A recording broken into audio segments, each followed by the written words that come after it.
Macbeth, the graphic novel, Act 1, Scenes 5, 6, and 7. I met them on the day of my victory in battle, and I have since learned that their knowledge far surpasses our mortal understanding. When I burned to question them further, they turned into air and vanished. While I stood spellbound, messengers from the king arrived and greeted me as Thane of Cawdor, which is precisely how the weird sisters have saluted me before hailing me as the future king. All this I have thought to tell you, my dearest partner in greatness, so that you could rejoice along with me, rather than remaining ignorant of the greatness that is promised to you. Keep it a secret in your heart, and farewell. You are Thane of Glamis and Cawdor, and you will be king, as promised. But I worry whether you have what it takes to seize the crown. You're too full of the milk of human kindness to strike aggressively at the first opportunity.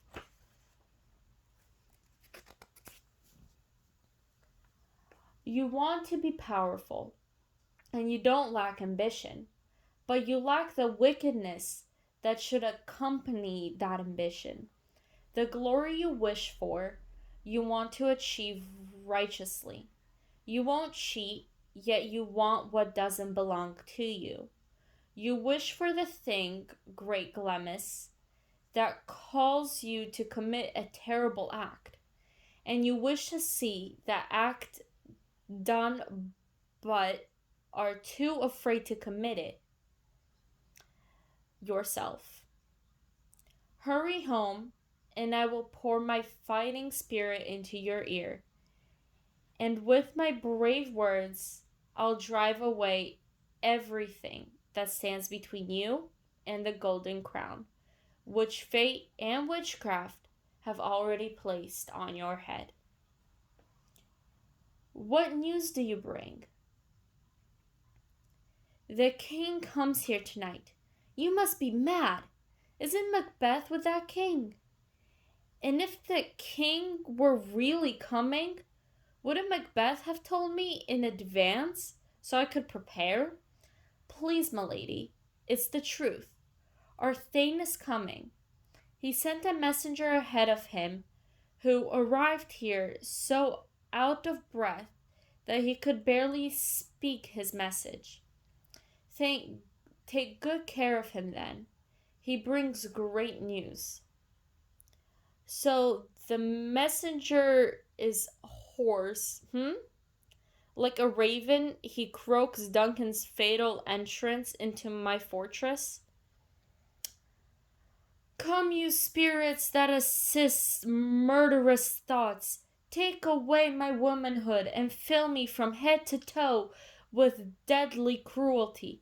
Thicken my blood and stop up my veins so I can't feel pity, so that no human compassion can stop my vicious plan or prevent me from accomplishing it. Come to my woman's breasts and turn my milk into poison. You murdering demons, wherever it is you wait invisibly, waiting to do evil. Come, thick night, and shroud the world in the darkest smoke of hell, so that my razor like knife cannot see the wound it cuts open, and heaven can't peep through the darkness to cry, "No, stop!" Great Glamis, worthy Cawdor, and soon greater than both, by the witch's proclamation, your letter has transported me beyond the present moment, where I wait in ignorance, and makes me feel the future. My dearest love, Duncan comes here tonight. And when does he leave? Tomorrow, according to his plan. That day will never come. Your face, my lord, is an open book that tells strange stories in order to deceive people. You must appear as they expect you to look. Greet the king with a welcoming expression in your eyes, your hands, and your words. You should look like an innocent flower, but be like the serpent that hides underneath. The king is coming and must be cared for. Let me handle tonight's preparations, for tonight will change all our nights and days to come. We will speak about this future. Just greet our guests with a cleared face. Looking troubled always arouses suspicion. Leave all the rest to me. Scene 6. This castle is a pleasant place. The sweet air appeals to my finer senses. The summer bird, the house martin, lovingly builds his nest here, proving that the breath of heaven blows through Inverness's breezes. There isn't a single protrusion in the castle walls that doesn't have a bird's bed or cradle hanging from it. I've observed that these birds always breed and haunt where the air is delicate. Look, here comes our honored hostess. Sometimes being loved is inconvenient, and yet we still must cherish it as love by coming here and taking advantage of our host's hospitality. I teach you to thank God for the trouble I cause you, since that trouble is a sign of my love for you. All the trouble we take for you, even if it were doubled and then doubled again, is nothing compared to the honors you have piled upon our family. We gladly welcome you as our guests, with gratitude for both the honors you've bestowed in the past and now honors you've recently heaped upon the old. Where is Macbeth, the Thane of Cawdor? He followed closely on his horse's heels and had hoped to arrive here before him. But he rides swiftly. No doubt his great love for you, which is as sharp as his spurs, helped him speed before us. Fair and noble hostess, we are your guests tonight, and we are your servants, your highness, and as always, our house and ourselves are at your disposal. For after all, we keep all this in your trust, and we're glad to return to what's ours. Give me your hand, bring me to my host. I love him dearly and shall continue to favor him with my grace. By your leave, hostess. Scene 7. If doing the deed would end this business, then it would be best to do it quickly. If the assassination could sweep my future clear, like a net, if only this murder could be all and end all of this entire affair, then here, in this little island of my mortal life, I would risk my soul in the next world. But crimes such as these always have punishments in this world, in that our violence simply teaches bloody lessons to others, and then those students return to plague their teachers. Justice, being fair mind, forces us to drink from our own poisoned cup. The king trusts me twice over. First, as his kinsman and subject, I am sworn to protect him, and as his host, I should be barring the door against the murderer, not wielding the knife myself. Besides, Duncan has worn his authority so mildly and kept himself so pure that when he dies, his virtues will trumpet like angels against the wickedness of his murder.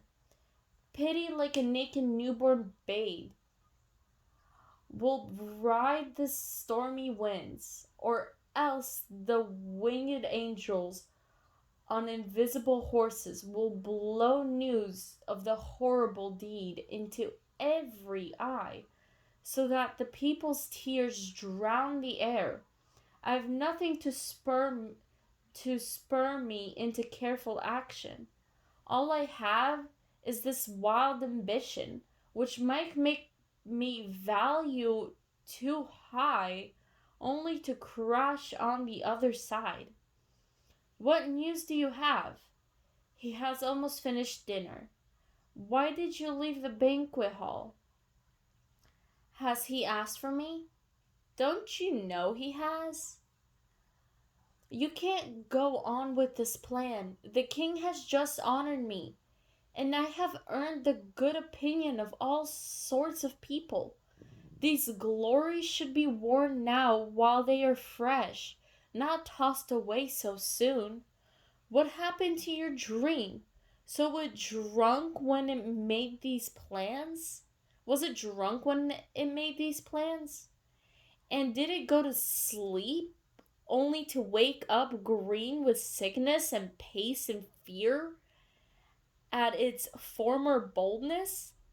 From now on, I'll consider your love to be just as fickle. Are you afraid to be the same man in action as you are in your desires? Will you take the crown you want so badly, or will you leave as a coward, always saying, I can't, once you say, I want to? Just like the poor cat in the old story who wanted fish but dared not get her paws wet? I pray you stop. I dare to do only what is proper for a man to do. He who dares to do more is not man at all. If not a man, then what beast made you share this plan with me? When you dare to do it, then you were a man. And if you dare to be greater than you are, then you would be so much more than a man. More a man. Neither the time nor the place was right before, and yet you were ready to go ahead with it. Now the time and place are perfect, but that very perfection alarms you? I have suckled a child, and know how sweet it is to love the babe at my breast. But even as it smiled up at me, I would have plucked my nipple from its boneless gums and dashed its brains out if I had sworn to do it as you have sworn to do this. But if we fail, we fail. Just lock your courage to your crossbow and we can't fail. When Duncan is asleep, the day's hard journey assures that he will sleep soundly. I'll pay his two chamberlains with wine and song, so that their memory escapes like smoke through a chimney. When they lie asleep like pigs, so drunk that they're dead to the world, what won't you and I be able to do to the unguarded Duncan?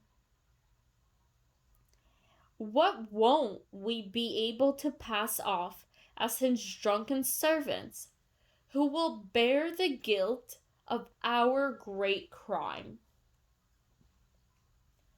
Have you may you breed men, children only, for your steely spirit should form nothing but males.